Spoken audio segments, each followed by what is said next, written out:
welcome back to the channel. Today we're doing a video review of Midgard.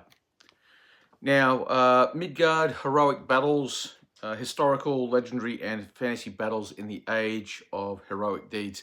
That's what it says on the cover. And does it say what it, does it do what it says? So what we're going to do is we're going to go through a review and I'll give a point score. Now, the system I'm using, it's a weighted system. Originally, I got this system from the guys over at Little Wars TV. The review system breaks the rules down into 5 different categories: presentation, playability, mechanics, historical flavor, and support. And each of these categories is weighted, so 10% for presentation and support, 20% for historical flavor, and 30% for playability and mechanics. And if you add those percentages together you get 100%, and that's the way the scoring is worked out.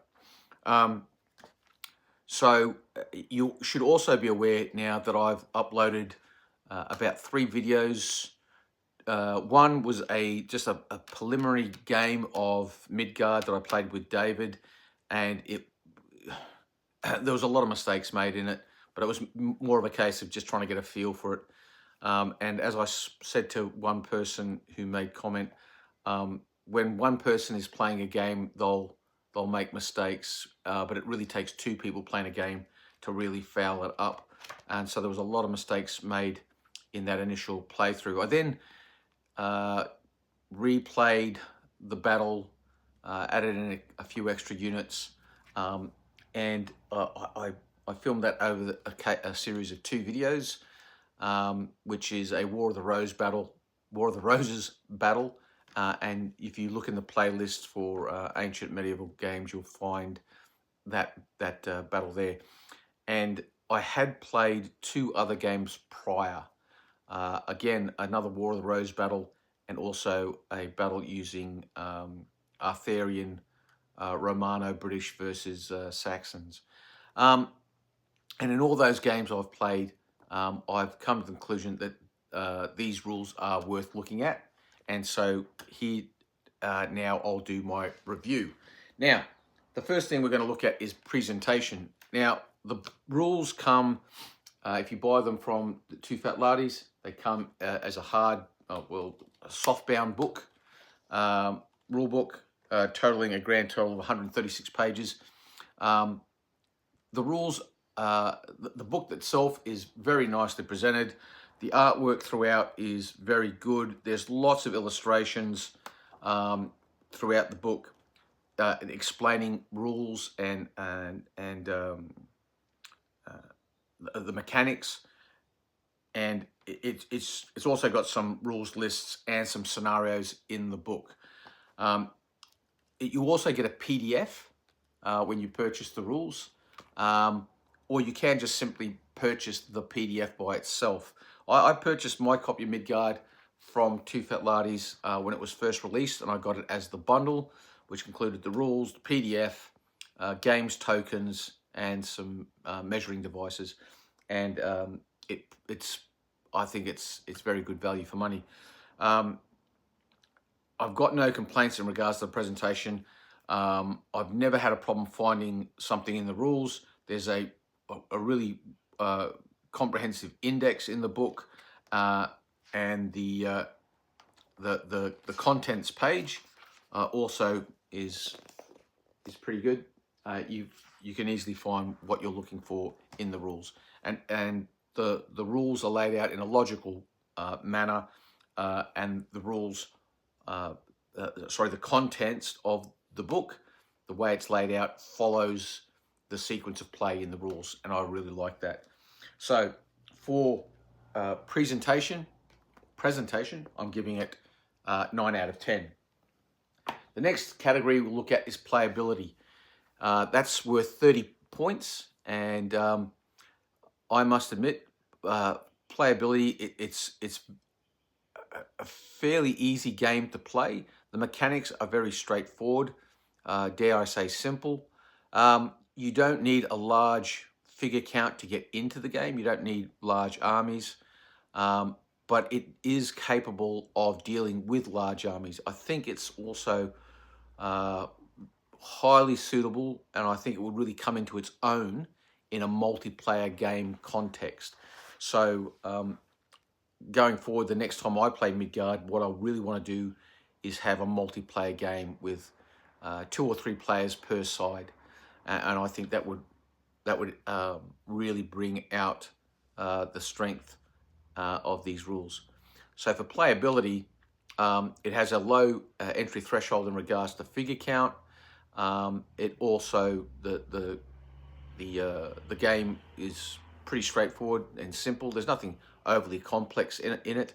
There's not a myriad of rules where you get bogged down. It is quite playable. So for that, for playability, out of 30 points, I'm going to give it 25. That's a high score, but if I can't find anything really to fault it, it's hard for me not to give it full points. I guess the only reason I'm not giving it the full 30 points is, like all rule systems, playability is somewhat subjective, and it's also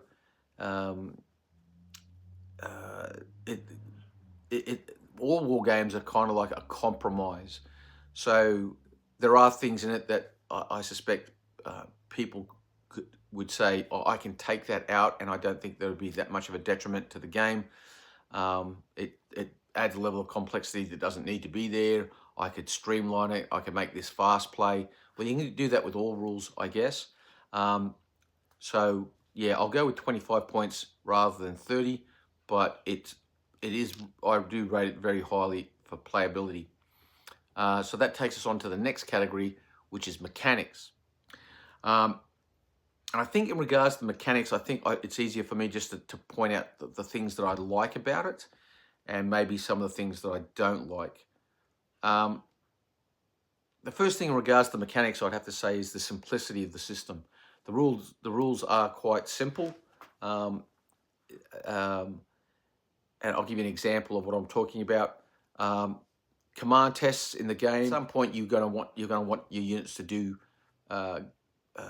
something outside of what you would normally demand of your troops. So you're pushing your men to do more. That really comes down to command ability, and throughout the entire rules, that command test is consistently the same. It's simply a D6 roll, a 1 or 2 they fail, 3, 4, 5, or 6 they pass. So very, very simple. The morale aspect of the rules has been simplified. In a lot of rules, you need to do morale tests. In Midgard, the morale test is all taken up in the army reputation system. So each army starts the game with a certain amount of reputation, and as things occur during the battle, either good things might gain your unit, your army reputation. For example, a hero leads a charge that lifts the morale of the army. That's a gain for reputation. You destroy an enemy unit, the enemy loses reputation because the unit has been destroyed. And so this gaining and losing of reputation takes away the ability for complicated morale tests throughout the game. So I really, really like that. I also like the system of support roles. So when a unit is fighting and it's suffered casualties, to determine whether or not that unit stays in the fight, holds its ground, or is victorious, it has a series of support roles. So it gains support for units within a certain distance. It also might gain support because of some inherent abilities. And it also can gain support from the lay of the ground, i.e. the terrain. So if a unit is defending uphill, it gets an extra 2 support roles. And I really, really like that. Again, it takes away the need for complex calculations. It's simply a matter of counting up how many units are in support, taking into account the lay of the ground, and then taking into account the quality of the troops or the inherent support mechanisms built within. and then you simply roll that many dice. And again, if you roll a 5 or a 6, the support is successful. And if you roll anything less than that, then the support wasn't successful. So the combat mechanisms, including the support, it's all very, very straightforward and simple. I also like the fact that certain units have a certain amount of stamina or hit points that they can endure before they break, and combine that with the unit's armor rating or its ability to fend off attacks. That determines whether or not how strong a unit will be, and nicely encapsulates its fighting prowess on the battlefield. There's no need for complex tests to find out whether a unit has gone forward, has gone back, has sustained losses, or it hasn't. Which takes me on to another mechanism that I like, which is the trait mechanism. So each unit has can be blessed with certain traits, as can certain leaders can be blessed with certain traits.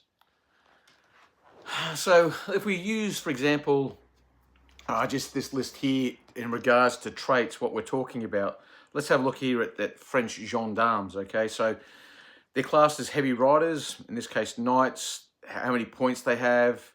29. They have combat dice 10. And now, if the unit remains fresh, in other words, they've lost no stamina, they get an additional 2 dice called spears as tribute. So they'll go up to 12.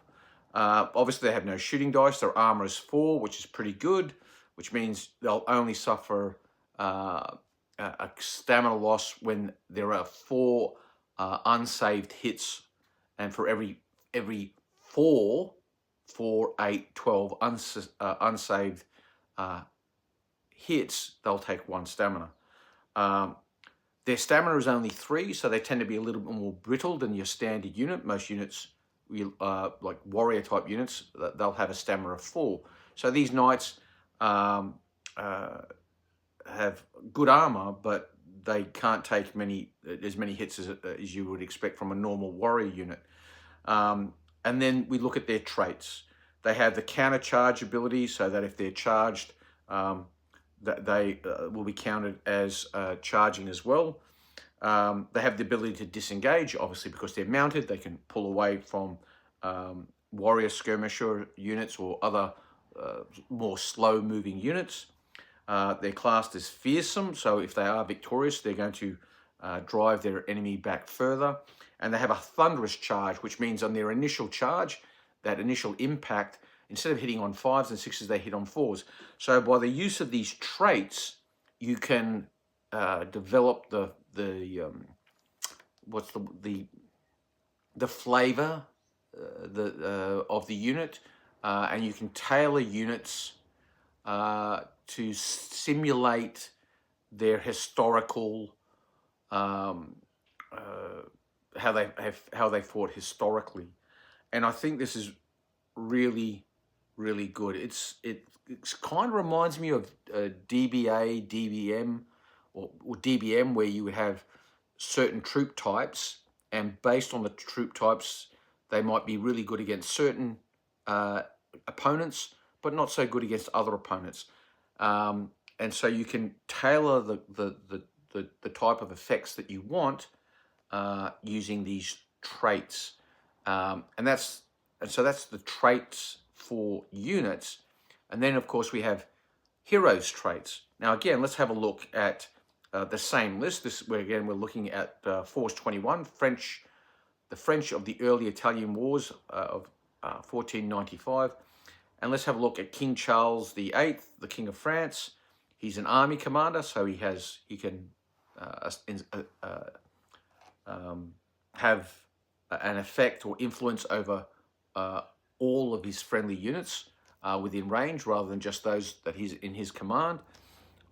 He's inspiring, so if he's not in melee combat, he may support friendly units within, in this case, half a spear's throw.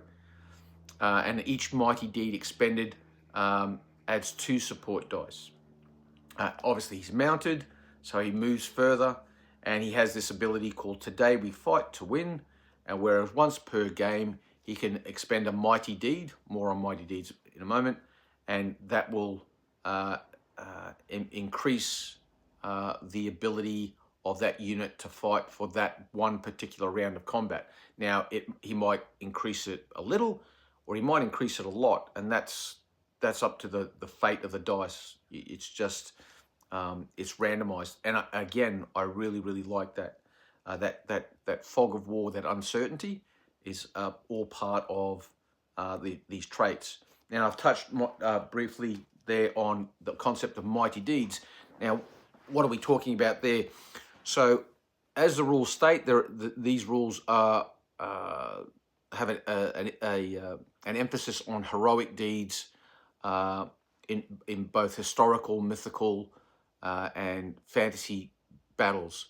And what these mighty deeds are is each type of commander, whether they be a champion, a battle commander, or an army commander, they might have X amount of mighty deeds, 1, 2, 3, or in some cases even 4.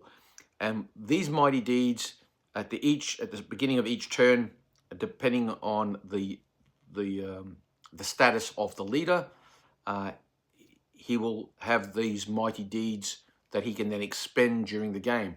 He can use them to enhance the ability of units. He can use them to enhance his own ability in hand-to-hand combat, and they also can be used to protect him. And there's pros and cons to each. If he uses a mighty deed to fend off a wound, for example, then the reputation will drop slightly because of that, because he's being seen to be maybe he's not as awesome on the battlefield as the propagandists would have his troops believe, or he might use it to do something really inspiring, and that helps the troops stay in the fight. So these mechanics, the simple mechanics throughout the rules, such as command roles and support roles, the use of traits and mighty deeds, and the whole reputation part of the rules that cover how the morale of the army ebbs and flows, I think are fantastic. Funnily enough, though, one of the things that people might find to criticize is actually the things that make the rules so good. For example, giving traits to units requires there's a bit there to remember, and so it's quite easy in the heat of a game to forget to check if your unit has certain traits, or if your leader has certain traits, and they're forgotten, they're missed out on, them, and you move forward. All I can say to that is know thy army and know thy enemy. So make sure that when you are playing a game of Midgard, that you have a running sheet that you can quickly reference, and it becomes a habit after a while anyway, and it's easy for you to do that. Now, another aspect of Midgard that I really like, and this is probably one of the strongest points, is it really encourages you to use battle lines. Units will tend to stick around and fight up longer if they are supported, so if they're part of the battle line. In short, any units that are isolated, that find themselves out in the open by themselves, can be quickly destroyed. And that holds true for either a defender coming out of a line, overextending, or an attacker that advances unsupported.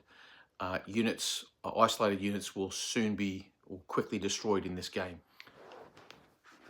So with all that said, for mechanics, I'm going to give Midgard 25 out of 30. So that's we've covered presentation, depending on how you want to say it. We've covered playability, and we've covered game mechanics. So what we're going to look at now is historical flavor. Now, this is a funny one because the rules are not only designed for historical battles, but they're also designed for fantasy battles. I haven't played a fantasy battle yet, with these rules, but I intend to very shortly, and I think they'd be really, really good for fantasy battles, again, because of those things I've already mentioned, in particular, the traits. And there are rules that do cover flying creatures, which has always been something I found quite difficult to simulate on a tabletop. But these rules seem to have that covered pretty well. So, yeah, it's a funny one to have to look at for historical flavor. With that said, I think what we find is, again, through the use of traits for both units and leaders, the game can be tailored to create quite a lot of historical flavor. The bonus being that you, the player, can emphasize where you want that flavor to be. I'm really keen to give these rules a go for the Homeric warfare, so the war, the Trojan Wars, and where you have characters or individuals such as Hector, Achilles, Paris, Ajax, etc., being part of your army. And it's up to you, the player. You can either make these individuals have a massive impact on the battle by giving them lots of traits, or you can make them more, let's say, human, more fallible, by toning those traits down and tailoring them to the type of game you want. So as a consequence of that, I can't really add much more than that. There's 20 points there for historical flavor, and I'm going to give them 12 because really it's something that's quite subjective. But I think, and I'm being harsh by giving it 12. I think the reality it's probably closer to 15 or 16 points out of 20. But let's go with 12. So that's historical flavor. And finally, we look at support, and there's plenty of support online for Midgard. You can go to the Mogsy Makes webpage, where the author has plenty of resources there for you to tap into. Of course, there is the Too Fat Lardies forum. There's also a Facebook page where there are also lists there that you can simply download. This is the Yorkist list that I found there. It's a little bit different from the one that is on the Mogsy Makes webpage, and it's a pretty good list. But there's also lots of other lists there for all these different armies. There's also an army builder that you can get where you can download. It's kind of like an Excel spreadsheet. You just put in the type of unit, and it will tell you how many points that unit's worth. I should have mentioned that earlier, but I should mention you can play points-based games. But I'm more often than not, I'm just throwing units down on the table and giving it a go because let's face it, armies never turned up and said, well, you're going to have to send those men at arms away because you're exceeding your points value. So there's plenty of support there online for Midgard. And I've also learned that there is soon to be, by the rules author, there's soon to be a campaign supplement for Midgard, which I think will really take this game to another level again, because I think it is perfect. I think it's really, really good for campaign play, particularly when the focus is around individuals, kings, warlords, heroes, and champions. And for that, I've given it a score out of 9 out of 10 for support, because quite frankly, I think you'd be hard pressed to find a rule system that has more support online for those that have purchased the rules. So if you add all that together, what you end up with is a score out of 80 out of 100, which is, to be honest, I thought I'd get higher than that, but that's where we're at. So 80% is obviously, all I can say is I highly recommend these rules. They really are worth getting your hand on and having a few games with. So with that said, we're going to wrap it up there. That is Midgard. That's my review. I will be playing a lot more Midgard going forward. Particularly, I'm very, very keen to give these a go. Give these rules a go. Playing the Trojan Wars. So I've only got a couple of units painted up, so I've got to get to work and get a lot more units squared away. But it looks like it'll be a great set of rules for that particular conflict. So if you found what I've put here useful, please like, share, and subscribe. Other than that, I guess I'll catch you on the next one. Yimakwe.